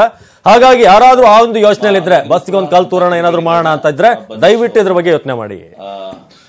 ಟೈರ್ ಸುಟ್ಟವರು ಗಿಟ್ಟವರು ಅದೆಲ್ಲ ಮಾಮೂಲಾಗಿ ನಡ್ತಾ ಇರುವಂತದ್ದು. ಆದ್ರೆ ಈ ಆಸ್ತಿ ಪಾಸ್ತಿ ಹಣ ಮಾಡುವಂತದ್ದು ಏನಿದೆ, ಬಸ್ಸಿಗೆ ಕಲ್ಲು ಮುಗಿಯುವಂತವ್ರು ಇಂಥವ್ರನ್ನ ಅವ್ರನ್ನ ಬಂಧಿಸಿ ಸರ್ ನಿರ್ದಾಕ್ಷಿಣ್ಯ ಕ್ರಮಕ್ಕೆ ಎಲ್ಲ ಸ್ಟೇಟ್ ಎಲ್ಲ ಕೂಡ ಶಾಂತಿ ನಾ ಹೇಳಿದ್ನಲ್ಲ, the SPs commissioner of police are moving. ಅವರು ಕುಂತಲ್ಲೇ ತಮ್ಮ ಕಚೇರಿಯಲ್ಲಿ ಕೂತಿಲ್ಲ, ಅವರು ಎಲ್ಲಾ ಕಡೆನೂ ಕೂಡ ಮೊಬೈಲ್ ಆಗಿ ಹೊತ್ತು ದಿವಸ ಅಡ್ಡಾಡ್ಬೇಕು. ಹೊತ್ತು ದಿವಸ ಅವರು ಕೂಡ ಸ್ವತಃ ಅವರು ಹೋಗ್ಬೇಕು ಕಮಿಷನರ್ಸ್. ಇದು ಅಂದ್ರೆ ಒಂದು ಏನಾಗ್ತದೆ, ಎಲ್ಲರೂ ಅಲರ್ಟ್ ಇರ್ತಾರೆ. ಅದಕ್ಕೆ we have directed the SPs and the commissioner of police to personally go around. Yes Shivanna, ಅವ್ರು ನೋಡ್ತಿದ್ರಿ ಶಾಂತಿಯುತವಾದಂತ ಒಂದು ಮೌಲ್ಯಯುತ ಪ್ರತಿಭಟನೆ ಅಂತ ನೀವು ಹೊರಟಿರೋದು. ಬಟ್ ಈ ರೀತಿ ಎಲ್ಲ ಆಗ್ತಾ ಇದೆ, ಏನು ಅದು ಬೇಕು ಅಂತಾನೆ ದಿಕ್ಕನ್ನ ತಪ್ಪಿಸೋದಕ್ಕ ಕೆಲವು ಇದು ಉದ್ದೇಶಪೂರ್ವಕ ಕೆಲವು ಮಾಡ್ತಕ್ಕಂಥ ಕಿಡಿಗೇಡಿಗಳಿದ್ದಾರೆ. ಯಾರು ಕಾರ್ಮಿಕ ಸಂಘಟನೆ ಅವರಲ್ಲ, ಕಾರ್ಮಿಕ ಸಂಘಟನೆ ಖಂಡಿತ ಇಲ್ಲ. ಯಾಕಂದ್ರೆ ನಾವು ಅದನ್ನ ಅಡ್ವೊಕೇಟೇ ಮಾಡಿಲ್ಲ, ಯಾವತ್ತು ಮಾಡೋದು ಇಲ್ಲ, ಅದನ್ನ ನಂಬಿಕೆನೂ ಇಟ್ಟಿಲ್ಲ. ಫಸ್ಟ್ ಆಫ್ ಆಲ್ ಓಕೆ, ಈಗ ಸಾಮಾನ್ಯವಾಗಿ ಒಂದು ದಿನ ಪ್ರತಿಭಟನೆ ಆಗೋದೆಲ್ಲ ನೋಡಿದೀವಿ. 2 ದಿನ ಯಾಕೆ, ಏನು ಉದ್ದೇಶ ಅಂತ 2 ದಿನಕ್ಕೆ? ಇದರಲ್ಲಿ ನಾನು ಒಂದೇನಾಯ್ತು ಅಂದ್ರೆ ನನಗೆ 12 ಬೇಡಿಕೆಗಳು ಇಟ್ಟು ನಾವೀಗ ನೋಟಿಸ್ ಅನ್ನು ಕೊಟ್ಟು ಮಾಡಿದ್ವಿ. ಕೇಂದ್ರ ಸರ್ಕಾರ ಆ ಕಡೆ ಗಮನ ಕೊಟ್ಟು ಇದುವರೆಗೂ ಒಂದು ಸಭೆ ಕರೆದಿಲ್ಲ. ಅಟ್ಲೀಸ್ಟ್ ನಾವು ಯಾವುದೇ ಮಾಲೀಕರಿಗೆ ಕೊಟ್ಟ ಸಭೆ ಕರೀತಾರೆ, ಹಾಗೇನೆ ಕೇಂದ್ರ ಸರ್ಕಾರಕ್ಕೆ ನಾವು ನೋಟಿಸ್ ಕೊಟ್ಟಾಗ 10 ಸಂಘಟನೆಗಳು ಸೇರಿ ಕೊಟ್ಟಾಗ ಕರೆದು ಮಾತಾಡಿ ಏನ್ ಮಾಡಕ್ ಸಾಧ್ಯ, ಏನ್ ಮಾಡಕ್ ಸಾಧ್ಯವಿಲ್ಲ ಅನ್ನೋದು ಹೇಳಿದ್ರೆ ಸ್ವಲ್ಪ ಸಮಾಧಾನ ಆಗ್ತಾ ಇತ್ತು. ಆ ಪ್ರಯತ್ನ ನಡೆದಿಲ್ಲ. ಅದೇ ಮೇನ್ ಫೇಲ್ಯೂರ್ ಇವತ್ತು ಈ ಸ್ಟ್ರೈಕ್ ಆಗೋದಕ್ಕೆ. ಈಗಾಗಲೇ ಮೋದಿಯವರ ಸರ್ಕಾರ ಬಂದ ಮೇಲೆ 4.5 ವರ್ಷಗಳಲ್ಲಿ ಸುಮಾರಷ್ಟು ಮುಷ್ಕರಗಳು ಮಾಡಿದೀವಿ. ಒಂದು ದಿವಸ ಮುಷ್ಕರನ 2 ವರ್ಷ ಮಾಡಿದ್ವಿ, ಸೆಪ್ಟೆಂಬರ್ 2ನೇ ತಾರೀಕು. ನಂತರ ಇನ್ನೊಂದ್ಸಲ 2 ದಿವಸ ಮಾಡಿದ್ವಿ, ಫೆಬ್ರವರಿ 20, 21 ಮಾಡಿದ್ವಿ. ಈಗ ಏನಾಗಿದೆ, ಬರ್ತಾ ಬರ್ತಾ ಪರಿಸ್ಥಿತಿ ಕಾರ್ಮಿಕರ ಹಿತಕ್ಕೆ ಧಕ್ಕೆ ತರ್ತ ರೀತಿ ಆಗ್ತಾ ಇದೆ. ಈಗ ಏನಾಗಿದೆ, ಒಂದು ಪ್ರಮುಖವಾಗಿ ಹಾಲಿ ಇರತಕ್ಕಂಥ ಕಾರ್ಮಿಕ ಕಾನೂನುಗಳನ್ನ ಬಂಡವಾಳವನ್ನ ನಿರೀಕ್ಷೆ ಮಾಡೋ ಹೆಸರಿನಲ್ಲಿ, ಬಂಡವಾಳ ಆಕರ್ಷಣೆ ಹೆಸರಿನಲ್ಲಿ ಇರತಕ್ಕಂಥ ಕಾನೂನು ಸುಧಾರಣೆ ಹೆಸರಿನಲ್ಲಿ ತಿದ್ದುಪಡಿ ಮಾಡಿ ಇರತಕ್ಕಂಥ ಸೌಲಭ್ಯಗಳು ಹೋಗ್ತಾ ಇದೆ. ಉದಾಹರಣೆಗೆ ಈ schedule 5 of 1947 industrial dispute act ಅಲ್ಲಿ ಇದುವರೆಗೂ ಕೂಡ 100 ಕಾರ್ಮಿಕರಿಗಿಂತ ಹೆಚ್ಚು ಜನ ಇದ್ರೆ, 100 ಮತ್ತು ಜಾಸ್ತಿ ಇದ್ರೆ ಯಾವುದೇ ಕಾರ್ಖಾನೆಯನ್ನ, ಒಂದು ಕೈಗಾರಿಕಾ ಸಂಸ್ಥೆಯನ್ನ ಮುಚ್ಚಬೇಕಾದ್ರೆ, ರೆಟ್ರಿಂಚ್ ಮಾಡಬೇಕಾದ್ರೆ ಸರ್ಕಾರದ ಅನುಮತಿ ಪಡಿಬೇಕು ಅಂತ. ಈಗ ಇವರು ಉದ್ದೇಶಿತ ಕೋಡಲ್ಲಿ ಏನ್ ಮಾಡಿದ್ರೆ, 300ಕ್ಕಿಂತ ಜಾಸ್ತಿ ಇದ್ರೆ ಮಾತ್ರ ತಾವು ಮಾಡಬೇಕು ಅಂತ. ನಮ್ಮಲ್ಲಿ 300 ಇರತಕ್ಕಂಥ ಕಾರ್ಮಿಕರ ಫ್ಯಾಕ್ಟರಿ ಸಂಖ್ಯೆನೇ ಒಂದು ಜಿಲ್ಲೆಯಲ್ಲಿ ತಗೊಂಡ್ರು ಇಲ್ಲ, ತುಮಕೂರಿಲ್ಲ. ಮಾತಾಡ್ತೀನಿ ಇದ್ರ ಬಗ್ಗೆ ಇನ್ನಷ್ಟು. ನಾವು ಚರ್ಚೆ ಜೊತೆ ಅಪ್ಡೇಟ್ ಅನ್ನ ಕೊಡ್ತಾ ಇದ್ವಿ. ರಾಧಾಕೃಷ್ಣ ಹೊಳ್ಳ ಅವರೇ, ಈಗ ಮೋಟರ್ ಕಾಯ್ದೆ ವಿಚಾರದಲ್ಲಿ ಒಂದ್ ಹೇಳೋದಾದ್ರೆ RTO ಅನ್ನೋದು RTO ಈಗ ಬಹಳ ದುರ್ಬಲ ಆಗುತ್ತೆ. ಖಾಸಗಿಯವರಿಗೆ ಕೊಟ್ಬಿಟ್ರೆ ಈಗ ನಾನೊಂದು ಕಾರ್ ತಗೊಳ್ತೀನಿ, ಸರ್ವಿಸ್ ನ ಅಲ್ಲೇ ಮಾಡಿಸ್ಬೇಕು, ಬೇರೆ ಎಲ್ಲೂ ಹೊರಗಡೆ ಕೊಡೋಂಗಿಲ್ಲ ಅಂತ ಒಂದಷ್ಟು ಬರುತ್ತೆ ಅಂತ. ಇದರಿಂದ ಎಷ್ಟು ಎಫೆಕ್ಟ್ ಆಗುತ್ತೆ? ಸರ್ವಿಸ್ ಎಲ್ಲ ಕೆಲವೊಂದು ವಿಷಯಗಳ ಬಗ್ಗೆ ನಾವು ಕೂಡ ಅದ್ರ ಬಗ್ಗೆ ವಿರೋಧಗಳಿದೆ. ನಾವು ಕೂಡ ಕೇಂದ್ರ ಸರ್ಕಾರದಲ್ಲಿ ಮಾತುಕತೆಗಳು ನಡೀತಾ ಇದೆ ಅದ್ರ ಬಗ್ಗೆ ಕೂಡ. ಯಾಕಂದ್ರೆ ನಮಗೆ ಒನ್ ನೇಷನ್ ಒನ್ ಪರ್ಮಿಟ್ ಅಂತ ಹೇಳೋದು ಬರ್ಬೇಕಂದ್ರೆ ಮೋಟರ್ ವೆಹಿಕಲ್ ಬಿಲ್ ಪಾಸ್ ಆಗ್ಲೇಬೇಕು. ಅದರಿಂದ ಆ ಒತ್ತಡವನ್ನು ನಾವು ಕೇಂದ್ರ ಸರ್ಕಾರದ ಮೇಲೆ ಹಾಕ್ತಿವಿ. ಇದೆಲ್ಲ ವಿಷಯಗಳಿದೆ. ಆದ್ರೆ ಇನ್ನೊಂದು ತಾವು ಹೇಳಿದ್ರಿ, ವಾಹನಗಳನ್ನು ಯಾರು ಮ್ಯಾನುಫ್ಯಾಕ್ಚರ್ ಮಾಡ್ತಾನೆ ಅವನೇ ವೆಹಿಕಲ್ ಸರ್ವಿಸ್ ಮಾಡಿ ಕೊಟ್ರೆ ಮಾತ್ರನೇ, ಆಮೇಲೆ ಫಾರಿನ್ ಕಂಪನಿಯವರ ಜೊತೆಗೆ ಟೈ ಅಪ್ ಮಾಡ್ಕೊಂಡು ಅದರ FC ಆಗುತ್ತೆ. ಆ ತರ ಸಿಸ್ಟಮ್ಯಾಟಿಕ್ ಆಗಿ ಈಗ ಬಂದ್ಬಿಟ್ಟು RTO ಆಫೀಸರ್ ಮಾಡ್ತಾರೆ, IME ಇನ್ಸ್ಪೆಕ್ಟರ್ ಮಾಡ್ತಾರಲ್ಲ, ಅದು ಚೇಂಜ್ ಆಗುತ್ತೆ ಅಂತ ಹೇಳ್ತಾರೆ. ಆಮೇಲೆ ಅದೇ ತರ ಡ್ರೈವಿಂಗ್ ಲೈಸೆನ್ಸ್ ಬಂದ್ಬಿಟ್ಟು ಸೆಂಟ್ರಲೈಸ್ಡ್ ಆಗೋಗುತ್ತೆ, ಎರಡೆರಡು ಸತಿ ತಗೊಳಕ್ಕಾಗಲ್ಲ. ಆಮೇಲೆ ವೆಹಿಕಲ್ ರಿಜಿಸ್ಟ್ರೇಷನ್ ಆದ್ರೆ ಈಗಾಗಲೇ ವಾಹನ್ 4 ಸಿಸ್ಟಮ್ ಬಂದಿದೆ, ಸಾರಥಿ ಅಂತ ಹೇಳೋ ಸಿಸ್ಟಮ್ ಬಂದಿದೆ. ತುಂಬಾ ಆನ್ಲೈನ್ ಸಿಸ್ಟಮ್ ಎಲ್ಲ ಆನ್ಲೈನ್ ಆಗ್ತಾ ಇದೆ, ಸೆಂಟ್ರಲೈಸ್ಡ್ ಆಗ್ತಾ ಇದೆ. ಆದ್ರೂ ಮಾನಿಟರಿಂಗ್ ಪವರ್ ರಾಜ್ಯ ಸರ್ಕಾರಗಳಿಗೆ ಇದ್ದೇ ಇರುತ್ತೆ. ರಾಜ್ಯ ಸರ್ಕಾರಗಳಿಂದ ಮಾನಿಟರಿಂಗ್ ಪವರ್ ಹೊರಟು ಹೋಗುತ್ತೆ ಅಂತ ಹೇಳ್ತಾರೆ. ಅದು ನಿಮಗೆ ಗೊತ್ತಿದೆ. ಟ್ರಾನ್ಸ್ಪೋರ್ಟ್ ಇಲಾಖೆಯಲ್ಲಿ ಇವಾಗ ಕೂಡ ಕರ್ನಾಟಕ ರಾಜ್ಯದಲ್ಲಿ ಕೂಡ 1,500 ಜನ ನೆಸೆಸಿಟಿ ಇದೆ. ಆದ್ರೆ ಅದೇ ಅಪಾಯಿಂಟ್ಮೆಂಟ್ ಆಗ್ಲಿಕ್ಕೆ ಅಲ್ಲಿ ಒಳಗಡೆ ಇರುವವರೇ ಬಿಡ್ತಾ ಇಲ್ಲ ಅಂತ ಹೇಳೋದು. ಟ್ರಾನ್ಸ್ಪೋರ್ಟ್ ಇಲಾಖೆಗೆ ಇರುವಷ್ಟು ಶಕ್ತಿ ಬೇರೆ ಯಾವ ಇಲಾಖೆಗೆ ಇಲ್ಲ ಅಂತ ಹೇಳೋದ್ರೂ ಪಾರ್ಲಿಮೆಂಟ್ ಅಲ್ಲಿ ನಮ್ಮ ಕೇಂದ್ರದ ಟ್ರಾನ್ಸ್ಪೋರ್ಟ್ ಮಿನಿಸ್ಟ್ರಿ ಪಾರ್ಲಿಮೆಂಟ್ ಅಲ್ಲಿ ಹೇಳಿದ್ದಾರೆ. ಅಲ್ಲ, ನಂದೊಂದು ಪ್ರಶ್ನೆ ಇದೆ. ಈಗ ಖಾಸಗಿಯವರು ಕೊಟ್ರೆ ಗುಣಮಟ್ಟ ಹೆಚ್ಚಾಗೋದಿಲ್ವಾ? ಯಾಕಂದ್ರೆ ನಾನು ಯಾರೋ ಲೋಕಲ್ ಮೆಕ್ಯಾನಿಕ್ ಹತ್ರ ಹೋಗ್ತೀನಿ, ಅವ್ನು ಯಾವ್ದೋ ಒಂದು ಪಾರ್ಟ್ಸ್ ಹಾಕ್ತಾನೆ, ನನಗೆ ಗೊತ್ತಿರಲ್ಲ ಅದು ಯಾವ್ದು ಹಾಕಿದಾನೆ ಅಂತ. ಅದೇ ಸರ್ವಿಸಿಗೆ ಹೋದ್ರೆ ಶೋರೂಮ್ ಅಲ್ಲಿ ಒಳ್ಳೆ ಒಂದು ಗುಣಮಟ್ಟ ಮೇಂಟೈನ್ ಮಾಡಬಹುದಾ? ನೋಡಿ, ಯಾವುದೇ ಒಂದು ಬದಲಾವಣೆಗಳಾಗುವಾಗ ಇವಾಗ ನೋಡಿ, ಟ್ಯಾಕ್ಸ್ ಸಿಸ್ಟಮ್ ವ್ಯಾಟ್ ಇಂದ ತೆಗೆದುಬಿಟ್ಟು ನಮಗೆ GST ಮಾಡಿದ್ರು.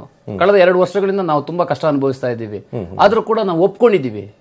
ಯಾಕೆ ಹೇಳಿ, ದೇಶ ಡೆವಲಪ್ ಆಗುವಾಗ ನಾವು ಕೂಡ ಸ್ವಲ್ಪ ಅದರಲ್ಲಿ ಹೊಂದ್ಕೊಳ್ಬೇಕು ಅಂತ ಇದರಿಂದ ನಾವು ಬದಲಾವಣೆಗಳನ್ನು ಕೇಳ್ತಾ ಕೇಳ್ತಾ ಹೊಂದ್ಕೊಂಡು ಹೋಗ್ತಾ ಇದ್ದೀವಿ.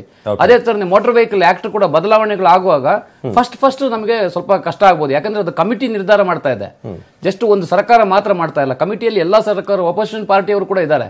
ಆದ ಕಾರಣ ಮತ್ತೆ ಕಮಿಟಿ ಮೀಟಿಂಗ್ ಗಳನ್ನು ಕರೆದ್ಬಿಟ್ಟು ಬದಲಾವಣೆ ಆಗುವಂತ ಚಾನ್ಸಸ್ ಇದೆ.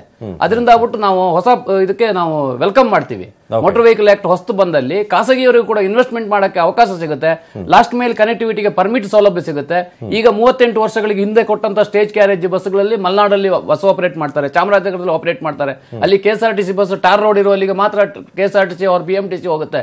ವಿಲೇಜ್ ರಸ್ತೆಗಳಲ್ಲೆಲ್ಲ ಬ್ರಿಟಿಷ್ ಕಾಲದಿಂದ ಅಪೋಸ್ ಮಾಡೋದೇನು ನೀವು? ಇದೆಲ್ಲ ವೆಲ್ಕಮ್ ಮಾಡ್ತೀವಿ. ನಾವು ಅಪೋಸ್ ಮಾಡ್ತಾ ಇಲ್ಲ, ನಾವು ಖಾಸಗಿ ವೆಲ್ಕಮ್ ಮಾಡ್ತೀವಿ. 2017 ಬಿಲ್ಗೆ ಅಪೋಸ್ ಮಾಡೋದೇನು ಅಂತ ಅದ್ರಲ್ಲಿ ಏನು ತೊಂದರೆ ಇದೆ? ಇದರಲ್ಲಿ ಈಗ ಅಬ್ಸರ್ವ್ ಮಾಡಿದೆ, ಆ ಬಿಲ್ 17ರಲ್ಲಿ ಬಂದಾಗ ಬಹಳ ಎಕ್ಸ್ಟ್ರೇನಿಯಸ್ ಇತ್ತು. ಆಕ್ಚುಲಿ ಇವರು ಹೇಳಿದ್ರು, ನಾವು ವಿರೋಧ ಮಾಡಿದ್ವಿ, ಕೆಲವು ನಾವು ಅಖಿಲ ಭಾರತ ಮಟ್ಟದಲ್ಲಿ ಮುಷ್ಕರ ಕರೆ ಕೊಟ್ಟು ಮುಷ್ಕರ ಮಾಡಿದ ಮೇಲೆ ಹಲವಾರು ಬದಲಾವಣೆ ಮಾಡಿ ಇಂಪ್ರೂವ್ಮೆಂಟ್ ಆಗಿದೆ. I agree with that. But ಅದೇ ಸಂದರ್ಭದಲ್ಲಿ ಸಣ್ಣ ಪುಟ್ಟ ಆಕ್ಸಿಡೆಂಟ್ಗಳಾದ್ರೆ ಇನ್ನೋಸೆಂಟ್ ನೀವೇ ಸ್ಕೂಟರ್ ಬರ್ತಾ ಇರ್ತೀವಿ, ಅಕಸ್ಮಾತ್ ಆಗಿ ಹೆಚ್ಚು ಕಮ್ಮಿ ಇದ್ರೆ ಆ ಪೆನಾಲ್ಟಿ ಇದೆಯಲ್ಲ, ಯಾರು ಮೋಟರ್ ಸೈಕಲ್ ಓಡಿಸಂಗಿಲ್ಲ, ಸ್ಕೂಟರ್ ಓಡಿಸಕ್ಕೆ ಆಗಲ್ಲ, ಪಬ್ಲಿಕ್ಸ್ ಈವನ್. ಸೊ ಅಂತ ಒಂದು ದೃಷ್ಟಿಯೊಳಗೆ ಇವರು ಹೇಳೋ ಪ್ರಕಾರ, ಹೊಳ್ಳಾರು ಹೇಳೋ ಪ್ರಕಾರ ಫೈನ್ ಜಾಸ್ತಿ ಹಾಕಿದ್ರೆ ಆಕ್ಸಿಡೆಂಟ್ ಕಮ್ಮಿ ಆಗುತ್ತೆ ಅಂತ. ಬಟ್ ಇನ್ನೋಸೆನ್ಸ್ ಏನ್ ಮಾಡೋದು? ಒಂದು ಮಗು ಮೇಲೆ ಹೊಡೆದ್ರೆ ಅದು ಇನ್ನೊಂದು ಏನು ಆಕಸ್ಮಿಕ, ಇವೆಲ್ಲ ಮಾಡಬೇಕು ಅಂತ ಯಾರು ಮಾಡಲ್ಲ ಪಾಪ, ಯಾವ ಡ್ರೈವರ್ಗಳು ಕೂಡ. ನಮ್ಮ ದೃಷ್ಟಿಯಿಂದ ನಾವು ಖಾಸಗಿ ಈಗ ಹಾಲಿ ಇರ್ತಕ್ಕಂಥ 56 ಕಾರ್ಪೊರೇಷನ್ಸ್ ಅಲ್ಲಿ ಸಾರ್ವಜನಿಕ ಸಾರಿಗೆ ವ್ಯವಸ್ಥೆ ಇದೆ.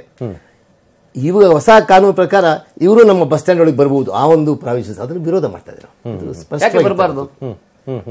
ಈಗಿದೆ 100 ಮೀಟರ್ಸ್ ದೂರ ಬರಬೇಕು ಅಂತ. ಯಾಕೆಂತಂದ್ರೆ ಈ ನಾವು ಕೊಡ್ತಕ್ಕಂತ ಸೌಲಭ್ಯಕ್ಕೂ ಅವ್ರು ಕೊಡೋದು ಬಹಳ ವ್ಯತ್ಯಾಸ ಇದೆ. ಆಕ್ಸಿಡೆಂಟ್ಗಳು ಕೂಡ ಪ್ರೈವೇಟ್ ಅಲ್ಲಿ ಆಗ್ತಾ ಇರತಕ್ಕಂತ ಜಾಸ್ತಿ ಅಂಕಿಅಂಶ ಇದೆ. ನಾನು ಮಾತಾಡ್ತೀನಿ ಇನ್ನಷ್ಟು. ಈಗ ಮತ್ತೊಂದು ಬ್ರೇಕಿಂಗ್ ನ್ಯೂಸ್ ಬರ್ತಾ ಇದೆ. MS ಬಿಲ್ಡಿಂಗ್ ನಲ್ಲಿ ಕೆಲಸಕ್ಕೆ ಯಾವುದೇ ರೀತಿಯ ಅಂತ ಅಡ್ಡಿ ಇಲ್ಲ ಅಂತ. ಎಂದಿನಂತೆ ಕೆಲಸಕ್ಕೆ ಎಲ್ಲರೂ ಕೂಡ ಸಿಬ್ಬಂದಿ ಹಾಜರಾಗಿದ್ದಾರೆ. ಬಸ್ ವ್ಯವಸ್ಥೆ ಇರೋದ್ರಿಂದ ಸಮಸ್ಯೆ ಕೂಡ ಇಲ್ಲ. ಹಾಗಾಗಿ MS ಬಿಲ್ಡಿಂಗ್ ಏನು ವಿಧಾನಸೌಧದ ಪಕ್ಕದಲ್ಲಿದೆ, ಅಲ್ಲೂ ಕೂಡ ಯಾವುದೇ ರೀತಿಯಾದಂತಹ ತೊಂದರೆ ಇಲ್ಲ. ಎಲ್ಲರೂ ಕೂಡ ಕೆಲಸಕ್ಕೆ ಬಂದಿದ್ದಾರೆ. ಸದ್ಯಕ್ಕೆ ಅಲ್ಲಿನ ದೃಶ್ಯಗಳನ್ನ ನೋಡ್ತಾ ಇದ್ದಾರೆ. ನೌಕರರು ಎಲ್ಲರೂ ಕೂಡ ಕೆಲಸಕ್ಕೆ ಬಂದಿದ್ದಾರೆ. ಒಂದಷ್ಟು ಪೊಲೀಸ್ ಸಿಬ್ಬಂದಿ ಕೂಡ ಇದ್ದಾರೆ ಅಲ್ಲಿ ಯಾವುದೇ ರೀತಿಯಾದಂತಹ ತೊಂದರೆ ಆಗಿಲ್ಲ. ಎಂದಿನಂತೆ ಕೆಲಸ ಆಗ್ತಿದೆ, ಸಿಬ್ಬಂದಿ ಕೆಲಸಕ್ಕೆ ಬಂದಿದ್ದಾರೆ. ಬಸ್ ವ್ಯವಸ್ಥೆ ಕೂಡ ಅವರಿಗೆ ಇರೋದ್ರಿಂದ ಯಾವುದೇ ರೀತಿಯಾದಂತಹ ಸಮಸ್ಯೆ ಆಗಿಲ್ಲ. MS ಬಿಲ್ಡಿಂಗ್ ನಲ್ಲಿ ಸದ್ಯಕ್ಕೆ ನಿಮಗೆ ಕೊಟ್ಟಿರುವಂತಹ ಮಾಹಿತಿ. ಸದ್ಯಕ್ಕೆ ಅಲ್ಲಿನ ದೃಶ್ಯಗಳನ್ನು ಕೂಡ ನೋಡ್ತಾ ಇದ್ದೀರಿ.